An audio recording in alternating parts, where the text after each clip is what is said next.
Welcome back to the Agweek podcast. I'm your host, Al Winmill. I'm here with some special guests from Peterson Farm Seed. We have Scott Sanders, the general manager, and Carl Peterson, president of Peterson Farm Seed. Welcome to the studio, guys. Yeah, great to be here. Appreciate you having us. Great to have you. You guys are familiar with interviews, podcasts, TV stuff. It's been a minute since I've been in the studio, so thanks for bearing with me as I kind of get myself caught up on everything. But no, it's great to have you here. You guys are doing a lot of cool things. I'm sure a lot of our listeners are familiar with your brand, but we're going to talk a little bit about who you are, where you came from, where you're going, that type of thing. And we can have either of you start, but let's get a little background on Peterson Farm Seed for anybody who's not familiar with your company. Sure. So we started about 30 years ago, my wife and I, and my partner, Julie, kind of accidentally started the company as a result of a wheat scab epidemic, and kind of thought, well, we might as well go in the seed business. We kind of have a lot of the equipment, and of course quickly realized that we didn't know anything about any of those things. So we had to learn along the way, learn the genetic part, some of the marketing things, and then of course traits came along, Roundup Ready. But it's been a great journey. We've had a lot of fun. There's about 65 of us on our team now, and we cover the area pretty well. What would you say your service area is, or your target region? So we service North Dakota, Minnesota, and South Dakota. We're stronger in North Dakota and Minnesota. We are in South Dakota, but we're trying to build into that market. Primarily corn and beans, but we've never been a company that's going to sit on what we're doing. We're always looking towards the future. Julie and I are getting older, and so we don't have family in the business. So we were proud to bring on Scott, and great having him on our team to lead into the next era, if you will. We know that you have to have younger leadership and freshen things up. So, Scott, it's great to have you on the team, and great to have you here. So, yeah, I feel pretty fortunate to join a company that was had the reputation that Peterson Farm Seed did. I joined it a little over 7 years ago. And I think, as Carl would nicely put it, he looked around the leadership room 8-9 years ago, and people were aging. Probably didn't have quite the level of talent that maybe he felt that we needed to go the next 20, 30 years. So I was really fortunate to join at a time and join a company that really built its reputation on doing the right thing. Quality has led our company since the beginning of 1995 when they started the company. And we continue to sell on research and the technical side of agronomy, which is really important to our customer base. And that meant a lot to me. I didn't want to join just a marketing company. I've had a really fun 7 years. The fire hose is usually no farther than 6 inches from my face. But we've got a great team, and I think we're set for the next 25 or 30 years. Perfect. What's that team like? How is it structured, and who's who? Sure. We've got a leadership team of 6 department leads, and then we've got Carl and Julie as the owners and still very much involved in the day-to-day because, part of our leadership team and part of the reason that I joined and even our sales director, we didn't come from a farming background. We came from outside the industry, and I think that was insightful and really forward-looking on Carl and Julie's part to put the types of positions that I'm in and Tyler, our sales director, and a couple of our other team members to really take a look at things from a different perspective. So we've got a total of 10 people on the leadership team, and then the teams kind of flow out from there. But it's really driven a lot by, again, the quality, the agronomy that we do.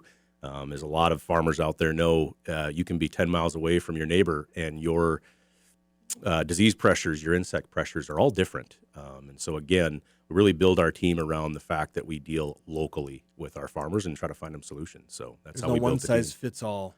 Absolutely for a not. lot of these things, and it's good to be connected and correct. Doing the right thing on a grower by grower basis instead of a blanket approach.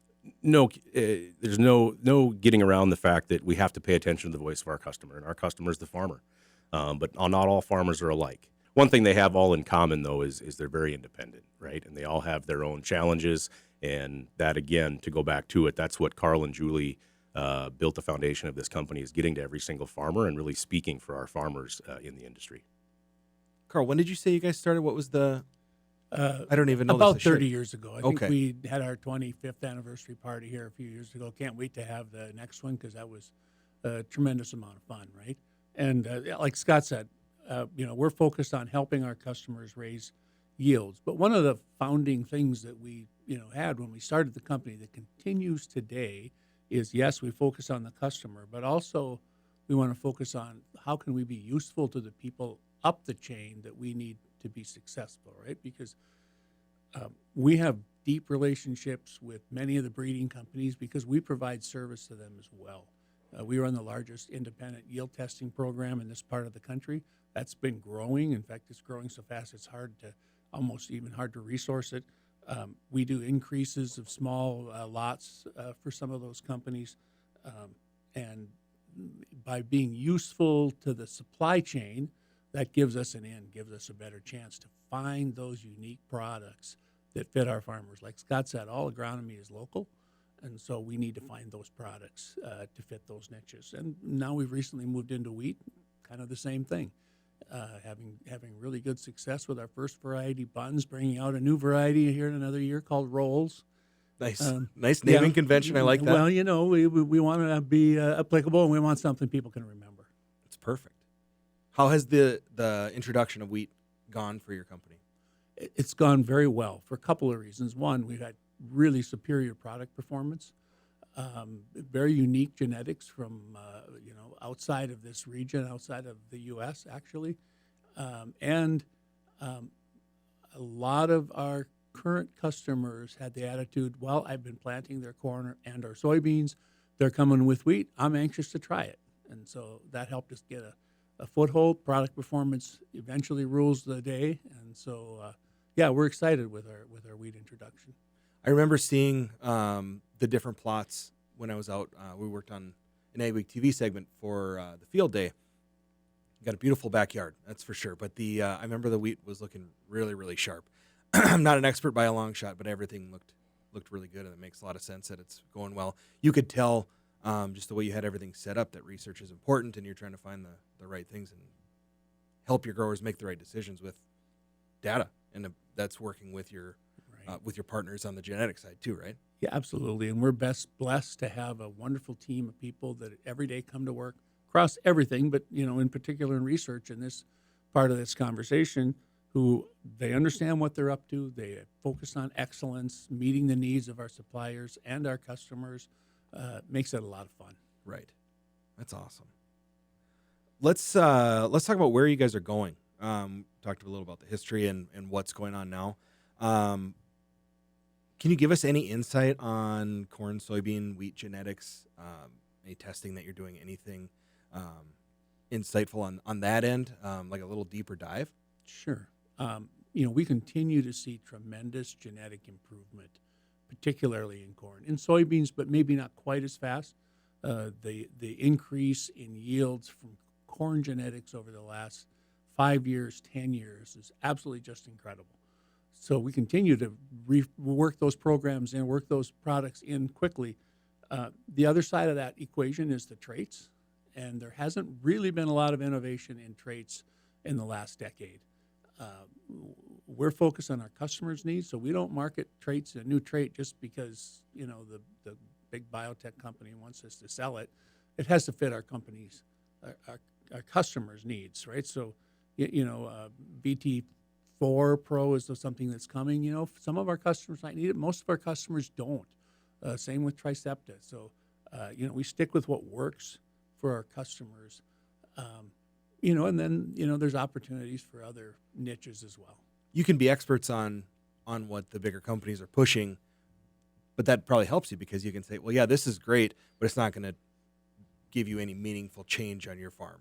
Or, that's great, but here's a trait that might work a little better. That makes perfect sense to me as, again, not an agronomist or a grower, but you guys are like me in my work.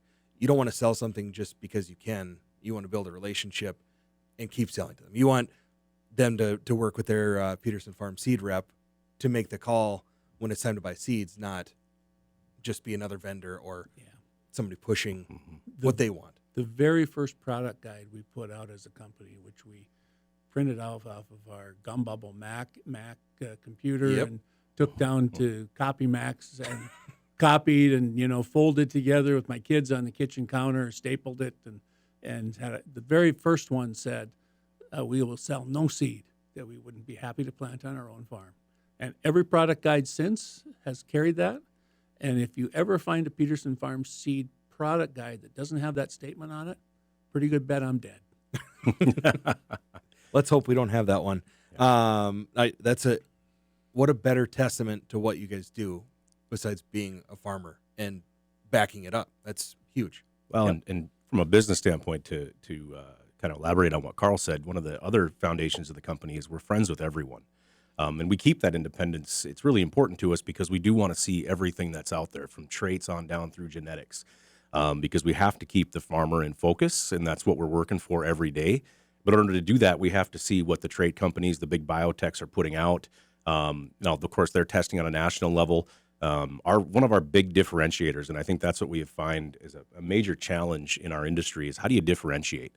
There's a lot of people out there saying same as, and one of the ways that we separate ourselves, or at least we believe we do, is through our replicated research. And the stress on that is our replicated research. I mean, it's mathematically and statistically significant. A lot of guys rely on strip trials, which, depending on the year, can really throw those yields and the performance from one extreme to the other.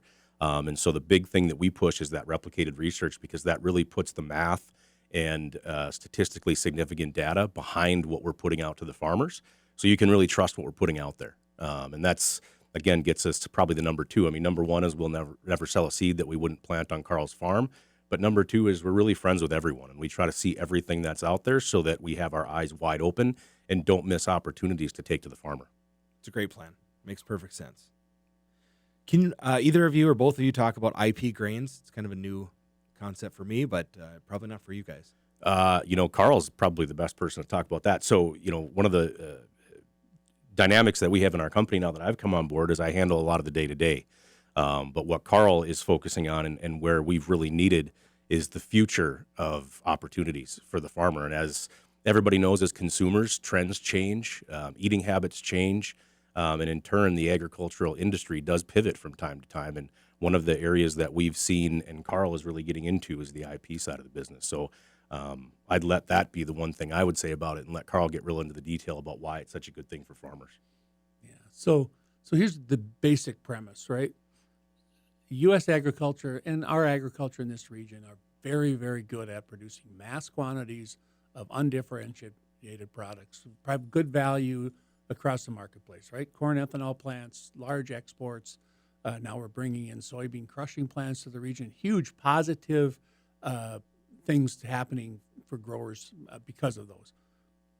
But that opens up a niche for specialized things. Maybe somebody wants a soybean with a special oil, or they want a wheat product with a different profile, maybe a high fiber kind of a thing, right? So that opens up opportunities for growers and for developers to bring those unique products. And we're uniquely situated with our relationships with breeding companies and trait providers and all those kind of things, and our relationship with farmers, and our ability to keep things separate and keep an IP program going. So we're making some major efforts in this area. We'll talk more about that, but we'll be bringing a facility online within the next year to handle those products, and we're excited about the potentiality. Now, that's not going to replace the corn and soybeans. The vast majority of acres are going to be traded products going to a non-differentiated use, but those opportunities to increase incomes for growers, I think that's something that we are uniquely able to do, and we're focusing on it. We're putting a lot of energy. Scott's right, with Scott and the team handling most of the day-to-day things at Peterson Farm Seed. I don't have that much to do, so let's go find some things, some other things that we can work on that can provide value in that way. And if you think about it in a little bigger sense, right?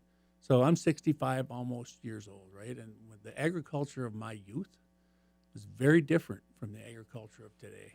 And you go forward another 10 years, it's going to look different as well, right? And we're not going to stand and wonder what happened in 10 years. We're going to be part of that change. We're going to drive that change. We're excited about the team we have of people who are engaged and frankly, younger than me, that are ready to hit those challenges. And yeah, we're excited for the future. What are you seeing in the future? You brought it up, and I'm going to riff on that a little bit. What do you see 10 years from now, the changes that might be coming, that you might be a part of? Sure. So one of the main soybean genetics companies, the head of that company says, we don't really know what's going to happen in the future, so we work with everybody, and then the things that don't work kind of fall to the wayside. But when I look back as a young farmer, not quite out of college yet, there were no sunflowers in the region, period. Really? Okay? And then over a matter of a decade, we came to have tremendous amount of sunflower acres across the region, and now that's kind of up and down. Wheat was king, and now certain parts of the state, boy, it's hard to find a wheat field. Same with other crops. So I don't think we have a clear vision of what's going to happen, but things will be happening, and as they come along, we're going to participate in them. Probably one of the scariest things that my team ever hears is when I say, I've been thinking. I would second that. As Carl talks, and you've asked a question about things that change, right? But there's a lot of things that will never change in farming, and we all know the importance of timing, right? Timing is absolutely crucial to a farmer in getting the seed where they need it, when they need it, especially up here in the north. Weather patterns are so unpredictable, as we all know. But one area of our business that we've really looked to beef up is the logistics side, right? Because that plays directly into our service. And a service is something that I think that I would stand up next to any company and say we're either right there at the top or maybe next to other. I mean, there's other good service companies, but that's something that we are second to none in getting that seed when they need it. I mean, I could go on for half an hour about all the miles our sales reps put on with small loads heading out to dealers and to growers come April 15th when they need to get the seed out there. So Carl mentioned Pingry, which is a transload station that we're going to be building in the next 12 months. And he'll talk more about the details on that, but that's another way that we're really trying to put our resources toward the service aspect of our business, is making sure that we're relevant, and not only relevant, but we're there when the farmers need us. And that's a big part of what we're doing. Yeah. Do you want to talk about the Pingry facility at all? It's pretty preliminary yet, Okay. so we're not really going to be, diving into it. But like most of the good things that have happened at our company over the years, it starts with somebody saying, hey, can you guys do this? Or, would you guys be interested in trying that? And I pretty much never say no to those kind of things, right? Now, that if you have 100 of those conversations, probably 95 of them aren't going anywhere, but you have to, I call it kissing the frogs, right? You don't know which, not that I want a handsome prince, but you never know which one is going to turn into the handsome prince, right? Pingry hopefully is going to be. Yeah, hopefully, right? For those of you not familiar, Pingry's northwest of Jamestown, North Dakota. That's what we're talking about, correct? Absolutely, That's right. Absolutely. So we're poking around at a lot of different things and to see. So Pingry is one that, we're kind of putting a stake in the ground, and we're going to be doing some building out there, and really fun. We'll be banging on the Agweek store to give us some press on that here come summertime. Absolutely, they'll be ready. It's exciting. Growth is good. I mean, it goes back to what we started the conversation with. You're not going to rest and just be like, oh, yeah, we sell seeds. No, you're going to innovate, and you're going to diversify and do what's best for growers, and that's going to be the best for your business. It just makes perfect sense to me. Yep. I'm going to give you guys a chance to bring up any other topics that we might have missed, but I want to ask a question that I used to ask when I was doing this weekly. What is the most recent TV show you watched, binge watched on Netflix maybe, or book you read? Your choice. I know Scott was talking about getting his book time in on his commute via Audible. That counts too. Yes, it does. Carl's a voracious reader, and I would consider myself more of an amateur when it comes to reading. I don't have much time to read. I spend a lot of it in the car, a lot of time in the car. And if you're going to go with the last book that I read, as we discussed a little bit before we got on air here, I've got a baby coming. My wife is due in January, so I'm Congrats on that. Yeah, thank you. Exciting and nervous all at once. It's my first. So I've been reading, I think it's called New Dad Hacks. Good move. Yeah, great book. Except for it's really just made me more nervous and realize how many things I haven't done. So I got a little less than 2 months to get things wrapped up and prepared. I guess you should say. I haven't packed my bag yet. It's a trial by fire thing. The baby's coming whether you're ready or not. You'll figure right. it out. We all do. It's I hope so. crazy. Yeah, you got this. Got a few people depending on me. So Right. yeah, there's no more room for error like there used to be. Exactly. That's right. How about you, voracious reader, Carl? So, I kind of segment my reading into, more business, personal development type reading, and then just fun, right? So I kind of like to read a lot of, Mitch Rapp kind of Yes.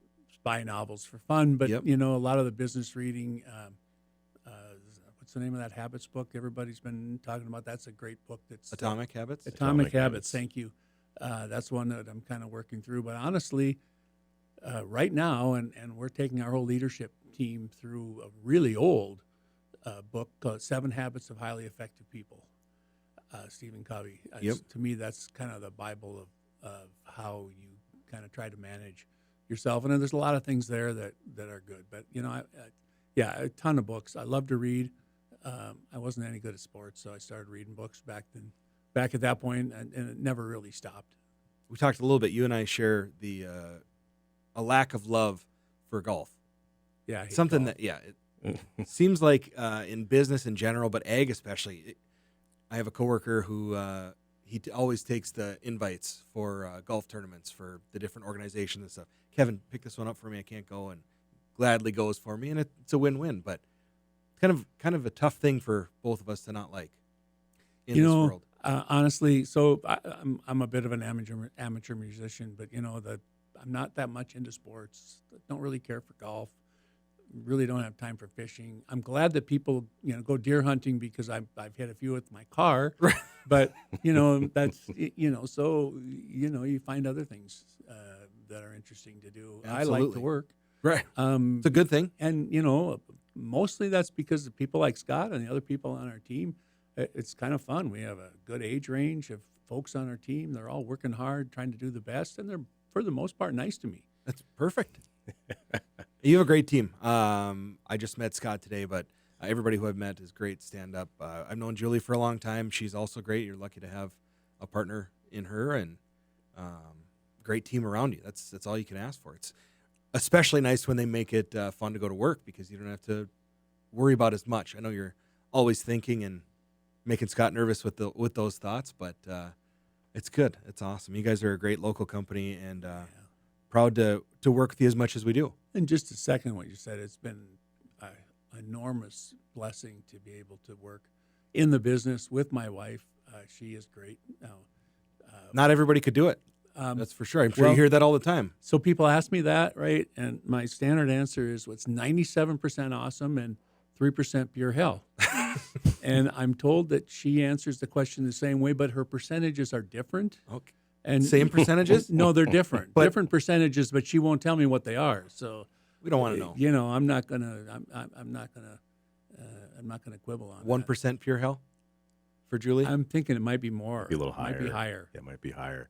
I've got to give a little bit of get away from the confirmation bias there because Carl's clearly biased by Julie. But 8 years ago when I first met Carl and Julie, I often tell this story. I met with both of them, interviewed with both of them in the same room, and I walked out of there going, wow, if Julie's not there, I'm probably not excited about this job. And it's not because I wasn't impressed by Carl, but Julie's always been the one who gets the execution done, right? She drives things forward. She has a plan. In fact, I don't think we've ever really measured up with Julie's standards as far as putting plans on paper, right?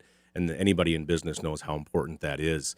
And Carl, that's not his strength, but he's the idea guy. Right. So he's the light bulb guy, and then Julie figures out a way to put that stuff on paper and get it down to the team. So I can honestly say if not for Julie, I'm probably not taking the job with Peterson, and she has been a huge part of this company's success over the last 28, 29 years.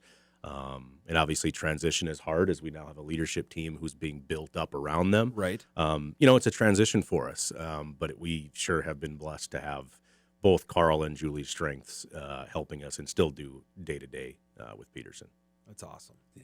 And to Scott's point about measuring up, one of the mantras that we use within the company is you always measure things 3 ways. The first way is, how are we compared to last year, right? Are we getting better? And almost always we feel like we're measuring up to that. We're improving. That's something we work on. The second measure is, how are we compared to our competitors in the marketplace, right? Because are we competitive? Are we viable in those senses? And generally, when we take an honest look at that, we feel pretty good about that as well. The third one, and that's kind of the one that Scott's referring to, is how do we compare to what we think we could be, right?